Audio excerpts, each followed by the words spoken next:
Bħala parti mill-ħidma favur il-ġenerazzjoni tal-enerġija minn ejjun sostenibbli, l-Awtorità tal-Ippjanar ħabbret setta regoli ġodda għal dawk li jippjanaw li jinvestu f'solar farm.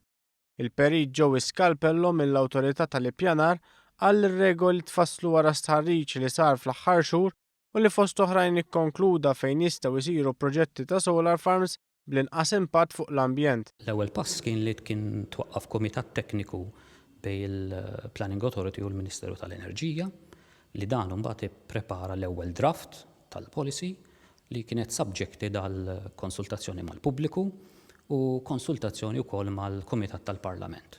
Mbagħad wara li ġbarna daw il-kummenti kollha ħriġna dak li nsejħulu r-revised draft u fl-aħħar wara li ġiet soġġett tal-assessment ambjentali ġiet approvata mill-Ministru u llum saret il-launch. Il-Ministru tal-Enerġija Joe Mizzi qal li dan il-proġett ikompli fuq il-pjan tal-enerġija Maltija b'mod holistiku wara l-qalba tal-enerġija minn waħda li tħammeġ għal dik tal-LNG u saħaq fuq l-importanza ta' dawn il-linji gwida. Dan hija xi ħaġa importanti li llum hemm linji gwidi ċari kif wieħed jista' jagħmel dawn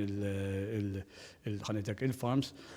Allura wieħed jista' issa proċess jaġlu imexxih il qudiem nerġa' ngħid b'mod sostenibbli fejn jieħu anke wkoll l-aspett ambjentali viġwali qed jieħu konsiderazzjoni wkoll biex naslu biex nilqu t-target sal-2020. Fil-waqt li pajjiżna bħalissa jiġġenera 4% tal-enerġija b'mod sostenibbli, dawn ir-regoli jkomplu jinċentivaw il-ħidma biex pajjiżna jilħaq il-mira li sa 3 snin oħra din iċ-ċifra titla' għal 10%.